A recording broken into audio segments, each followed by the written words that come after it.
Olá, nosso podcast Metro Quadrado está começando hoje sobre arquitetura.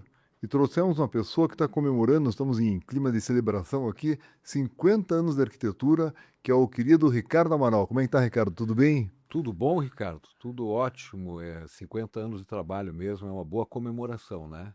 O Ricardo eu conheço de longa data, já fizemos alguns prédios com ele como arquiteto, moro num prédio que ele projetou, o clube onde nós estamos todo dia, o clube que ele fez vários projetos lá dentro, e dentre várias outras obras. Ele, dentre outras coisas, faz projetos de interiores, urbanísticos, hoteleiros, aeroportuários, industriais, comerciais, residenciais e esportivos, dentre outros. E também faz uma parte de gestão de obras, é um grande empresário do mercado de projetos de arquitetura e tem essa peculiaridade de estar inventando sempre, é muito premiado. Queria que você contasse um pouquinho, Ricardo, por que que você, quando começar na tua origem, né? Por que que você escolheu arquitetura e vem há quantos anos que você está empenhado fora da tua empresa de 50 anos nesse mercado? Então, a minha origem é o gosto pelo desenho, né? O gosto pelo desenho, eu sempre gostei muito de desenhar, de criar, e o meu primeiro emprego aos 14 anos foi auxiliar de desenhista numa empresa de engenharia chamada João Schneider Engenharia Civil. E lá eu peguei o gosto dos desenhistas, né, as pessoas que ainda desenhavam com tinta nanquim, grafite, aquela coisa lá toda, e que eram desenhos muito técnicos. A empresa era uma empresa de estradas, é uma empresa de projetos de estradas, e aí eu comecei a pegar o gosto pelo desenho em si. Depois de auxiliar de desenhista, eu fui para desenhista, projetista e assim vai. Então veio pelo gosto realmente do desenho, do início da minha atividade, que é o desenho em si. Essa foi, eu acho que o que abriu a minha cabeça para escolher lá no final a arquitetura. E nessa escolha, Ricardo, aí você abriu teu escritório, né? Eu participo há mais de 30 anos, conheço teu escritório, vendo ele crescendo sempre, e você começou a ter uns incorporadores, em especial, acho que projetos residenciais, mas Sim, depois você sim. abriu bastante o leque. Conte um pouquinho da diferença desses projetos, por que começou o incorporador, e depois como é que você foi agregando outros projetos em volta disso. Aí, já quando eu já estava na faculdade de arquitetura, já como estagiário, vamos assim dizer, no último ano de arquitetura, eu fui contratado por uma empresa de construção civil e incorporadora para ser fiscal de obra deles. Vertical Construções e Empreendimentos Limitada, do meu amigo Mário Xavier Júnior, saudoso Mário Xavier Júnior, e do Fernando Malucelli. Hoje a empresa não tem mais, a Vertical não existe mais, mas foi o meu primeiro contato com a incorporação. Eu era, na realidade, fiscal de obra. Eu fazia os projetos e aí ia para a obra para fiscalizar se eles estavam sendo executados de acordo. E aí começou, obviamente, minha paixão por incorporação. O Fernando e o Sérgio e o Mário eram muito ligados na área de incorporação. Aí a gente ia fazendo um projeto para eles, um projeto para outro incorporador, e a coisa foi efetivamente crescendo, e eu me dediquei muito. Eu digo que eu nasci, vamos assim dizer, no mercado de incorporação, né? Fizemos muitos projetos de incorporação para você mesmo. Eu devo ter feito aí uns 4 ou 5 prédios na Fez. época da Engeflex, uma excelente empresa, né? Que a gente teve o prazer de projetar bastante. E aí as coisas, obviamente, foram indo, e muito cedo a gente ganhou alguns concursos de arquitetura, né? Nessa época existia uma praxe de convidar aí 4 ou 5 arquitetos, uma determinada incorporadora, convidar 4 ou 5 arquitetos para expor a sua melhor ideia, para eventualmente construir aquela incorporação, lançar aquela incorporação. E eu ganhei um projeto dessa natureza, que era a da habitação, o edifício Florence da habitação, ali na esquina da Praça da Ucrânia, que foi meu primeiro grande projeto. Depois eu fiz também, ganhei um concurso na Irmãos Tá, onde fizemos lá o projeto do Rio Hudson, né, que Pô, hoje ainda prédio está, né? marcante, sim. Até hoje ele é um prédio bacana, eu diria, né? Bacana. O Florence também, o Florence veio de uma linha de Também outro. arquitetura muito logo depois de formado. Eu estagiei também com o professor Luiz Forte Neto, né, que era uma arquitetura modernista, mas um pouquinho brutalista também. Tinha muito de concreto aparente, que, aliás, hoje o concreto aparente voltou com uma força muito grande, né? E o Florence tem muito disso. Esses 2 concursos de projeto é que talvez tenham me lançado no mercado imobiliário e os amigos também, né? Os amigos são extremamente importantes, sempre dando muita força e muita, muita energia para a gente, né? E aí começou, obviamente, e trabalhei muito na área de incorporação, bastante, trabalho até hoje. Normalmente a nossa equipe lá faz de 10 a 15 prédios por ano, mais condomínios horizontais, loteamentos, enfim, a gente trabalha muito para a área de incorporação e é um setor que eu gosto, eu pesquiso bastante, eu leio bastante sobre incorporação, eu analiso produto, projetos de colega, eu fico debruçado em projetos de colega, aliás, como tem projetos bons em Curitiba, né? Na área de incorporação, para tentar, obviamente, me reciclar e aprender cada vez mais, mas é uma área que eu gosto bastante, mas não é a única área que eu atuo. Hoje a gente atua bastante também na área de urbanismo, a gente está trabalhando muito com urbanismo. Interessante que, como cliente, eu vejo que você nos ajudou bastante, porque você vinha com várias ideias, né? A gente vinha com a ideia do que precisava fazer como lado comercial, mas na hora de resolver a planta, resolver o que colocar, onde, você vinha com várias ideias, a gente selecionava junto ali e você ajudava bastante no projeto. Isso tocou num assunto que você tem a Geplan também, que é uma empresa de planejamento de obras, né? E fora do Brasil é comum o arquiteto se envolver muito na obra. Aqui ele Sim, fica muito separado da parte de projetos, né? sim. Mas você, como acho que o teu começo da tua história você contou, né, que você trabalhou na parte de fiscalizar a obra, como que é essa interação? Porque isso me chama muita atenção. Você está projetando, mas você sabe direitinho, né, que como é que vai fazer essa obra, o custo disso, a quantitativa de material, o cronograma físico, financeiro. Como é que você atrelou isso na arquitetura e nessa história de 50 anos e como é que está isso hoje? A formação de arquiteto no Brasil e na Europa ela é um pouquinho diferente.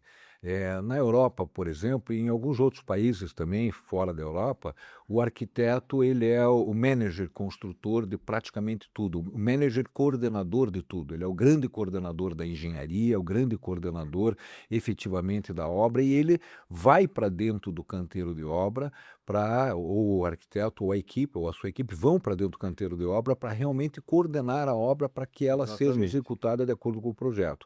Essa linha não existe muito ainda no Brasil. A escola brasileira está muito ligada à arquitetura-arte. E eu sempre defendi que a arquitetura é arte, mas que ela é também muito técnica, e sempre defendi que o arquiteto tinha que estar realmente no canteiro de obras. E aí veio uma das minhas formações, porque no início da minha profissão eu fui fiscal de obras. Então eu estava muito próximo do mestre de obra, do armador, do pedreiro, enfim, do encanador, do eletricista. Basicamente, durante os 2 primeiros anos de faculdade, eu estava diariamente em contato com esse pessoal. Isso me deu, obviamente, uma noção muito boa da profissão e me fez seguir por um lado criativo e por um lado técnico. E alguns anos atrás, há 28 anos atrás, eu montei uma empresa junto com mais um amigo e ex-sócio que chama-se Geplan, que é uma empresa de gerenciamento e fiscalização de obras. Ela tinha, num primeiro momento, o objetivo de gerenciar, fiscalizar e acompanhar os projetos do arquiteto Ricardo Amaral. Mas essa empresa acabou se tornando um nicho de engenharia consultiva bastante grande, né? Hoje a Geplan atua no Brasil inteiro com engenharia consultiva, com gerenciamento, acompanhamento e fiscalização de obras. Eu não gosto muito da palavra fiscalização, embora ela esteja até no contrato social da Geplan, porque na realidade a gente tem que acompanhar e se dar as mãos para que a obra realmente saia a contento de todos, né? Saia com qualidade, saia com preço bom, né? E saia dentro do cronograma físico e financeiro, que foi proposto lá no início para o cliente, ou para a iniciativa privada, ou para a iniciativa pública. E a Geplan tomou realmente um formato bastante grande, hoje é uma empresa de engenharia consultiva respeitada no Brasil inteiro, né? A gente tem convite para participar de outras obras com várias outras empresas, empresas muito maior do que a Geplan ainda é uma empresa familiar, hoje nós somos em 3 sócios na Geplan, né, o diretor técnico e mais o diretor administrativo e eu, vamos assim dizer, mas a Geplan hoje tem 70 e poucos colaboradores, engenheiros Ela é grande, tá? mecânicos, engenheiro hidráulico, engenheiro elétrico, né? E nós fizemos recentemente grandes obras, né? A Geplan participou, por exemplo, ativamente do gerenciamento da fiscalização da engorda da praia, agora da engorda de Matinhos, né? Que é uma obra de engenharia espetacular, dificílima, dificílima, porque você está agindo com elementos assim da natureza que são completamente é, você não sabe para onde, às vezes, para onde correr, né? Como aconteceu algumas vezes aí de vir mini tornados, enfim, que movimentam a areia tanto na parte da extração quanto na parte de colocação, e você fica meio perdido. Quer dizer, a natureza ela é absolutamente soberana, mas existe um mercado muito grande no Brasil para recuperação de encostas.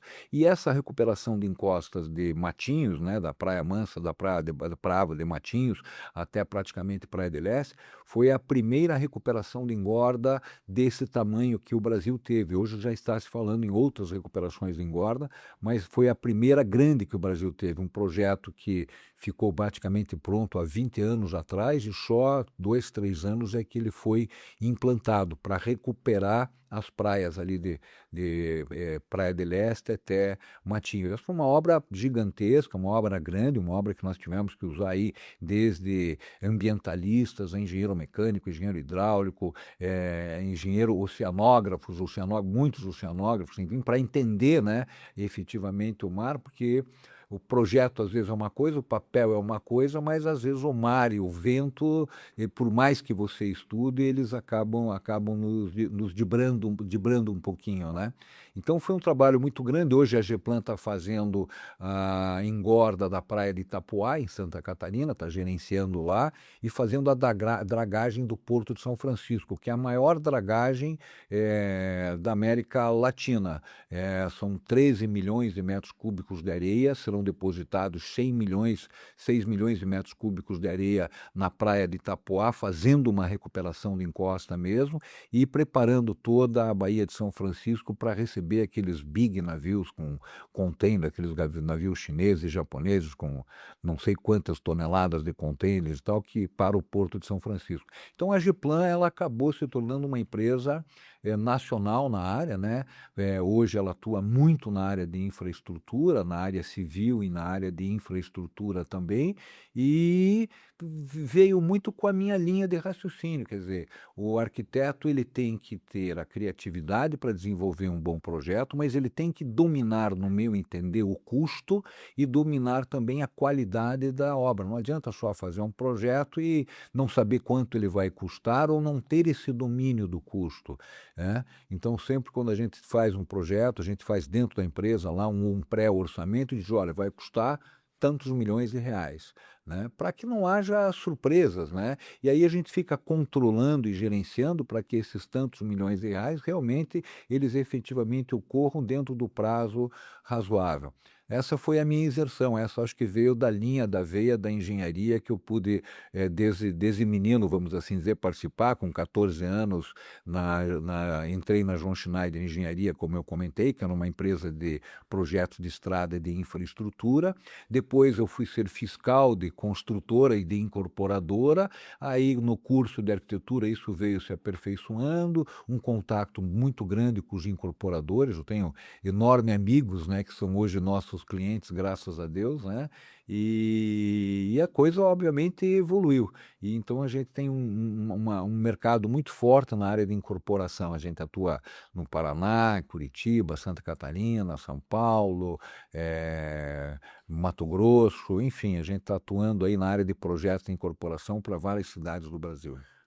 Excelente, Ricardo. Essa história que você está contando da engorda daqui de Caiobá e de Matinhos foi uma obra que teve antes e depois do Ratinho vir aqui, mudou o estado, agora inauguraram uma ponte, é outro estado, a Geplan faz parte desse projeto. Sinto isso, quando vem apresentar para nós um projeto, você sabia tudo, ele te perguntava alguma coisa, já vendo isso, a gente pensou exatamente o que você está falando aqui. E dos desafios, Ricardo, qual foi o teu maior desafio nesses 50 anos que você realmente passou um O perrengue? meu maior perrengue foi a mudança do plano Collor, né? No plano Collor, lá quando houve aquele sequestro daqueles valores, etc e tal, né? Onde todo mundo tinha que... Uma loucura daquilo, né? Eu não entendo como é que uma área econômica num país deixou chegar àquele ponto, aquela inflação daquela época e aqueles sequestros de valores, né? Que aconteceram. Eu praticamente tive que desmontar a empresa no dia seguinte, Mas não foi praticamente no um dia erro teu seguinte. isso foi externo, um erro É, teu, assim, é. puta, isso aqui não era para ter feito isso aqui, volta para casa. Muitos projetos ruins que a gente fez que não gostaria de ter feito. Esses são os meus Também maiores acontece. arrependimentos. Acontece, sem dúvida acontece. Aí tem uma frase que eu gosto de usar bastante, que é o seguinte, né? O projeto que você já fez, certamente eu poderia ter feito melhor. E o melhor projeto que eu vou fazer é aquele que eu estou fazendo agora. Então, o projeto do ano passado, do mês passado, eu poderia ter feito melhor. Eu sei que eu poderia ter feito melhor. Então, quando eu olho para ele, eu acho as minhas próprias críticas. É um negócio engraçado isso, né? Primeiro você Legal. apresenta com aquele entusiasmo Achando que tá todo, tudo olha e certo. tal, não sei o quê. Depois, quando você vai lá, que você vê a obra pronta, que você vê o projeto pronto, você, pô, mas eu poderia ter feito isso diferente, por que que eu não fiz? Então é um aprendizado. Eu acho que esses são os arrependimentos que eu tenho, sabe? Das coisas que eu poderia ter feito melhor e que não fiz, né? Então, o maior E acerto, Ricardo. meu maior acerto sempre foi equipe, sempre foi equipe, Ah, é? sempre Me foi conta um pouco equipe. como que montam a equipe, como Ah, escolhe a equipe, como é que é, mantém a é, equipe. Isso é um desafio em olha, todos os como negócios. é que mantém, eu não sei, mas eu tenho equipe já que está comigo há muitos Não, tem anos, que sabe? Eu saber, tem que contar para nós tenho aqui. pessoas que estão comigo há muitos anos. A gente, primeiro, a gente tenta remunerá-los todos com muita adequação, né? A empresa distribui bônus assim anualmente de acordo com o resultado dos trabalhos, dos projetos de gerenciamento, dos projetos em si, né? A grande maioria da minha equipe hoje iniciou trabalhando comigo, então conhece as minhas fraquezas, conhecem as minhas virtudes e conhecem também as minhas fraquezas Ser tão humano. bem quanto eu, vamos assim dizer. Eu tenho lá sempre meia dúzia de trainees na área de engenharia e meia dúzia de trainees na área de arquitetura. A gente abre assim vagas todo ano para 2, 3 trainees e fica com os melhores trainees, né? Os melhores trainees, que sempre tem um coordenador e um gestor daquele trainee, e grande parte da nossa equipe hoje foi trainee. Meu sócio na área de gerenciamento foi engenheiro júnior, quase trainee, quase estagiário também. Nosso sócio na área criativa, na área de projetos, na área de desenvolvimento e projetos no setor de criação, começou como estagiário. Então, o pessoal tem condição de evoluir lá dentro, sabe? De chegar a cargos bem maiores, a coordenadores de projeto, a gerenciadores de projeto. Eu acho que isso faz muito bem ao futuro das pessoas e acho que é por isso que a gente mantém uma equipe bacana, mas sempre formando internamente. Eu gosto muito de formar as pessoas. Eles me chamam lá de super explicadinho, porque eu explico, eu tenho paciência, eu vou falando. A paciência já está diminuindo um pouco, obviamente, né? Mas eu explico, falo, mostro, direciono, chamo de querido, de querida, às vezes, porque são todos meus filhos, a equipe são toda, é uma família, uma grande família, né? Uma empresa é uma grande família, ela tem que ser Acho que esse é tratada um grande como uma grande resumo. família. É um grande resumo como você trata. E isso tudo levou a vários prêmios, né, Ricardo? Eu vi você pela muito tempo. Eu lembro que você ganhou um prêmio importante da Mercedes, pela concessionária da Mercedes, que fez aqui no Alto da 15, É entre verdade. outros vários prêmios que você ganhou, e recentemente ganhou prêmios internacionais. Comente um pouco desses prêmios que são para arquitetos de grande vulto no mundo inteiro. O que que você fez de diferente aí? Enfim, esse ano foi muito bacana. Então essa explicação que você deu agora, Ricardo, de como montar a equipe, né, e traz esse valor todo para a empresa, também tem várias premiações que você tem recebido já ao longo desses 50 anos. Eu acompanhei uma delas, que foi aquela premiação daquela concessionária da Mercedes, que foi maravilhosa a concessionária, e você foi muito bem homenageado. Acho que foi um prêmio até nacional, mas tem prêmios internacionais recentes que você teve, com o BIOS da Laguna, que é um prédio Isso. maravilhoso para senior É. living, né? E entre outros. Conte para nós dessas premiações recentes que você Pois teve. é. Esse ano foi um ano muito bacana, eu acho que é uma coroação desses 50 anos, né? A gente vem ganhando alguns prêmios aí muito bacana. Esse ano nós ganhamos um prêmio de criatividade, que é Curitiba Mais Criativa, com um empreendimento, um projeto chamado EVO, que é a evolução do transporte urbano da cidade de Curitiba.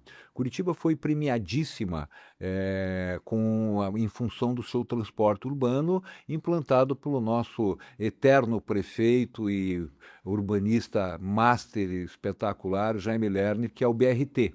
Mas ao longo dos anos, no meu entender, o BRT ficou muito frio. As canaletas de expresso, elas ficaram muito frio, muito tristes, né? Elas não se integraram mais à paisagem urbana, né? E a nossa proposta no Evo foi justamente reciclar alguns trechos das canaletas de tráfego de transporte coletivo, transformando em parques lineares e colocando o BRT em alguns trechos da cidade em subsolo, ou Maravilha. seja, para criar praças Que criar legal. praças e parques lineares. Esse teste nós fizemos iniciando ali perto do Shopping Estação e terminando lá na Praça do Japão, transformando toda aquela região da Que 7 de ideia setembro maravilhosa, Ricardo. num parque linear. E é a evolução do BRT. Muito se fala em metrô, essa coisa lá da toda, e a gente por Curitiba já teve tantos projetos de metrô e nenhum deles deu certo, porque realmente é muito Vamos caro. por partes, né? E, Então, e é, e vamos o quê? Vamos pegar o nosso BRT, que foi lançado para o mundo inteiro, e vamos fazer essa evolução, a evolução dele, né? A evolução do próprio BRT, com os ônibus elétricos, enfim, né? Então, e ganhamos aí um prêmio na Curitiba Mais Criativa. E o ano passado nós ganhamos com o BIOS, que é um projeto 60 mais, da área de incorporação, que a gente fez para a Laguna. Eles estão entregando o prédio, inclusive agora em maio, está muito bonito, está bem bacana, e esse projeto teve um prêmio de designer internacional bem bacana também. E com a Fábrica de Ideias, que é uma reciclagem ali do bairro Rebouças, né, onde tem a antiga cervejaria, lembra das cervejarias claro. ali? Né? Nós reciclamos toda aquela quadra fazendo um grande hub de inovação e tecnologia. Então, para lá nós levamos um museu de arte contemporânea, um museu de imagem do som, um grande hub de tecnologia e de inovação, alguns edifícios de secretaria, então, e uma área também muito grande de alimentação. Então, ficou uma grande quadra aberta para a cidade, onde vai se incentivar a cultura, o lazer, a inovação e a tecnologia. E a gente ganhou um prêmio, 2 prêmios internacionais com esse trabalho, um de melhor edifício público e um de melhor conceito de projetos também. Então, estão sendo anos, esses 2 últimos anos estão sendo muito gratificantes para a minha profissão. Que ideias maravilhosas. Tenho certeza que o Jaime fica muito orgulhoso dessa tua ideia de trazer o pedestre de novo, privilegiar o pedestre, né? Sem Mantendo o dúvida. seu transporte e viável financeiramente. Acho que é um dos seus pontos mais importantes, Ricardo, que você tem todo esse conhecimento, esse amor pela profissão, mas a sabedoria de aplicar, né? Não só saber como, mas saber aplicá-la. E você tem aplicado isso de maneira magistral em vários setores. A gente é muito grato pelo teu trabalho, parabeniza você, toda a tua equipe, tua família por tanto trabalho tão bem feito. Pessoalmente também sou muito grato a você. Queria deixar a última palavra para você deixar assim uma dica para os jovens, né, quem está começando na profissão, quem está começando a entrar aqui nesse mercado, de como fazer as coisas acontecerem como você tem feito. Eu acho que a dica maior é trabalho, né? Eu sou um apaixonado pelo que eu faço, focado naquilo que eu faço, adoro ter foco na minha profissão, gosto da minha profissão e me dedico muito ao trabalho. Pelo menos de segunda a sexta eu trabalho bastante, e a minha sugestão aos jovens arquitetos, aos estagiários, aos estudantes é realmente a dedicação ao trabalho. A única forma, né? Trabalho e a pesquisa, é a única forma de você evoluir na profissão. Quero te agradecer o convite de estar participando desse podcast aqui e fico à tua disposição. E você tem que ir lá tomar um café, fazia tempo que nós não víamos, agora a gente só se encontra de vez em quando na academia, né? Sim, Então vai tomar um café lá para a gente te contar as novidades da área de projetos. Você vai ver, você vai ficar entusiasmado. quero ver na prática. Então, já aproveito, eu te agradeço demais, Ricardo, por estar aqui. Agradeço o nosso ouvinte e seguidor também. Já convido para assistir tanto essa entrevista no YouTube e no Spotify da CBN Curitiba, quanto outros que já gravados. Inclusive, gravamos com o André Marim da Laguna, que contou um pouco aqui também do BIOS, entre outros, como o Leonardo Pissetti da Suel, o Thiago de Mil da Equilíbrio, que é teu cliente também, o Felipe Demeterco, da Piamon, o Arsênio Almeida da GT, dentre tantos outros que já vieram, passaram por aqui. E fica aqui o Ricardo com o nosso último entrevistado. Lembrando sempre que nossa frase padrão, Ricardo, é tudo passa, mas os imóveis ficam. É E se verdade. bem administrados, gerando renda por gerações. Deixamos aqui um forte abraço a todos. Ricardo Reis, para a CBN. CBN, a rádio que toca notícia.